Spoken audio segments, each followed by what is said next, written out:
Hello, welcome to Quackalope. Thank you for being here. Today we're bringing you a Kickstarter preview for Dead Reckoning. Letters of Marque, and this is their brand new expansion for this already fantastic game of pirates and exploring. Now, the high and the low, if you're just here already owning Dead Reckoning or interested in what the game is, Letters of Marque is going to introduce a few new things. First, a third saga, which can be played in any order, and it's kind of expansive or expanding content for the game, stuff that you discover throughout the course of play. But it doesn't permanently change the game, and so even if you've never played with Saga 1 or 2, you can play with Saga 3, and new players can play with it as well. It's not going to be unfamiliar. Now, Letters of Marque is also going to introduce some core game changes or shifts. It's going to bring in this board up here, which is going to introduce a way to gain favor with two different factions in the game, new resources, new quick abilities, some special powerful abilities, and a brand new set of cards called the Explorers that'll integrate into your hand, allowing you to spawn and maneuver around the board. Now, the base thing that you should come to understand is if you like the Saga series, meaning you've played through either of these two, number 3 is just going to add more of what you already enjoy. But if you like just base Dead Reckoning, if that's like your sweet spot to play, Letters of Marque is actually adding some more things that is just going to enhance and give you more viable options to win. It's going to give you a new avenue to focus on and to gain points and just crush all of your opponents. It'll also provide the opportunity to lengthen the game out just a little bit because this introduces some new win conditions, meaning that you can actually play a slightly longer game, which, in my experience, is sometimes beneficial. I do find that at times someone will clench the victory right before I felt like my engine was about to start really churning, and before I could blow them directly out of the water. That being said, before we read the flavor text, Shirt, do you want to set up for the people that are for some reason still here who don't know what Dead Reckoning is? Dead Reckoning is a game where you are a master pirate of a boat, and you're going to be going exploring through these various islands. Master pirate of a boat? I'm just thinking of the business card. Hello, sir. I'm Sir Rogers St. Blackbeard, master pirate of the boat. The boat. You are going to be commandeering this boat and traveling through the waters and trying to collect money and goods and upgrade your ship and blow your opponents out of the waters. Dead Reckoning has a really cool mechanic where instead of deck building, you are deck crafting. You are going to be taking your original deck of cards, and after every single turn, you are going to be upgrading one of your cards in your deck and making it more powerful. In addition, as you explore the various islands, you will have opportunities to purchase these little upgrade sleeves that can slot in and make your cards that were already good and getting even better extremely powerful. And you can focus them on certain mechanics and certain strategies versus others. It's building off of John D. Clare's experiments with transparencies and transparent cards, and I think this is the one that has done it the best in my book. It's that combination of deck building, but it's card crafting instead. And if you're like me and you enjoy a good, solid deck building game, this gives you so much rich immersion to dig into. And if you enjoy pirate theme, Dead Reckoning actually does the pirate really well. You don't have to be a vessel that's sailing through the seas fighting everyone that comes into sight. Instead, you could be a trader or just own a private island or gather resources and try to harvest them back into the village. You could create allies and have friends with the various different factions that we have on the board, especially incorporating the new expansion. However, if you want, you could just sail around, ripping apart other boats, tearing down your friends, and conquering their islands. There's a lot of flexibility and variability when it comes to the way that you actually win. There's also an area control mechanic where you can actually control some of these islands, and that's one of the win conditions where you have enough control over various islands, making it harder for your opponents to come visit you. Now, the way that you actually trigger endgame in Dead Reckoning is going to be based off of an objective track across the top, meaning that you could go for any combination of these puzzle pieces, and oftentimes we will find that people do, whether it's exploring throughout the islands, gaining enough money, having enough resources, building enough barracks on various different locations, which is the area control part that you were talking about, blowing a ship out of the water, setting up your pirate sail. There's a lot of different ways to start triggering endgame conditions, and the game balances itself around you and the other players. You're kind of keeping an eye on what they've been able to accomplish, and there's a bit of mystery too, because you'll have a chest full of coins that everyone's not quite sure exactly how much money you have. But those translate into endgame victory points completely, and it can be such a powerful shift. Like, you know that you have 30 coins secretly tucked away, and no one else knows. So you can swing it even if someone else thinks that they're winning the game. You just turn the tables on them. Yeah, so when the door closes, there's going to be a bit of scoring afterwards, kind of like a Euro-style system, and based off of that, you'll determine who the victor is. Now, when it comes to the Saga series themselves, I actually haven't explored them as deeply as I would like yet.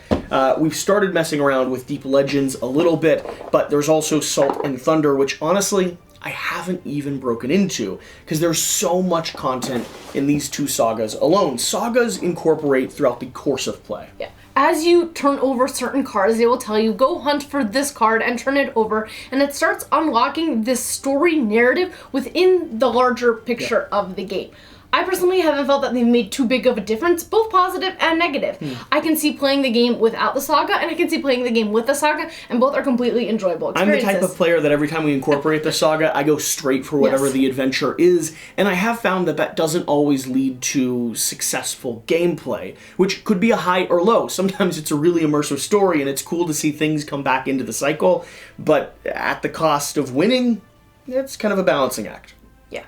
You're sort of supposed to use them for immersion, but not necessarily use them for core gameplay strategy, which would be where I'm going wrong. Now, beyond all of that, the production quality across the board on this game is absolutely ridiculous, with some high-quality coins that you can purchase separately, nice thick tiles, dual-layered boards. There's a lot of cool stuff here, including, if you want to just grab that ship. This is the way that you battle, actually. You are going to be chucking various cubes into the ship, and wherever they land is how many either resources or how much damage you're doing to your opponent, or if you're just fighting an in-game opponent itself. And it's interesting the way that you throw them in and you see how they land. Yeah, it's kind of like dice rolling with a little bit more, almost a little bit more chaos, but some would argue a little bit more control. It depends on, I guess, how the dice actually end up rolling. So, letters of marque. Can I please have this? Because there is just a touch of flavor text here at the beginning that actually does a good job at breaking down what this is, but it also sets the scene for what we're talking about here. After years of the New Sea being the dominion of cutthroat pirates, Do you want me to read it? After years of the New Sea being the dominion of cutthroat pirates, opportunistic pirate privateers, and daring merchant adventurers, the empire of the Old World have turned their gaze towards its waters. Drawing their attention are stories of and evidence of magic that exists in the waters of the New Sea. 3 primary resources found only in the New Sea: dragonfish venom, moon salt, and black pearls, each with different magical properties, are in high demand for the Old World empires. As such, these empires are seeking the assistance, trade, and loyalty of experienced ships and sailors in the procurement of these resources. With constant trade and loyalty to an empire, a captain can obtain a letter of marque and a backing of that empire. Some captains may seek this route, while others may prefer to stay independent. Though the New Sea has attracted the gaze of empires, it remains as untamed as ever. So the core structure, the core thing beyond the sort of immersive Saga series that's being introduced here, is going to be a system that allows you to gain resources, gain new special abilities, introduce and explore, and not only upgrade your ship in unique ways, but also build relationships with 2 split factions. 2 empires, yeah, that are going to then allow you to get these letters of marque, which are game-changing abilities. Yeah. They can really set your focus on which way you want to go down the pathway. Now, this kind of incorporates just into your general gameplay system. As you sail around, as you explore, you're going to be revealing various different resources at different locations. Your Explorer card will have a triggering ability that allows you to flip those resources to see exactly what they are. You can then collect them, giving yourself the potential to spawn new resources around other parts of the sea, and also giving yourself one of 2 options. You could either use that token after you've picked it up onto your ship as a one-time use ability, getting more barrels or new special abilities, or you could travel it back up and trade it to the different merchants that are looking for those resources. That'll increase your reputation or your relationship with them on their various tracks, and there's 2 tracks you can go up. Now, these tracks have some conflicting interests. For instance, trading with both of them at the same time might result in reducing in each one of their relationship, because they don't really like it when you have loyalty to others. So you'll probably start by focusing on one of these different merchant classes, trading them resources, and upping. Once you get to the top of that track, you'll gain benefits throughout the course, but once you get to the top of the track, you'll gain one of the letters of marque, which, like Shira said, is a very pivotal ability that you can add to your own vessel, and on top of that, you'll have triggered one of the, if you play the game how the rules now say, 5 endgame conditions. On top of that, you're also going to be, like I said, spawning new resources out here. So this is not really a limited pool. They're going to be both in the ocean and on the island. As you play your explorer, you'll reveal what those items are, and odds are you're going to want to like sail out immediately, pick them up, and add them to your ship. So it just adds this little overlay, this little additional puzzle that introduces a little bit more length to the game, a little bit more nuance in how you exactly pair the different strategies you're going for, and new resources that spawn new abilities, which is a nice way to separate what you're looking to do from the cards that you're looking to play. Outside of that, beyond that, you're going to be introducing some new ship cards. These are going to be the cards that pop onto the island. Some of them are going to be merchants that you're fighting. Some of them are going to be just upgrades and benefits that you can get. And all of these are going to be incorporating into this relationship track as well. Ships that you're hunting down or vessels that you want to conquer will, of course, increase your favor with one or lose your favor with another faction in the game.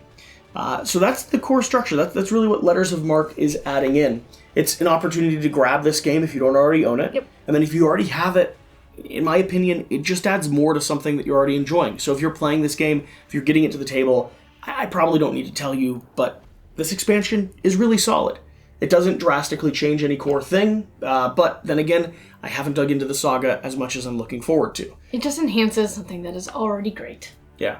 Now, for those of you that made it to the end of this video, they're wondering if you should pick up this game, what's the best reason you can think of for and against them picking up Dead Reckoning?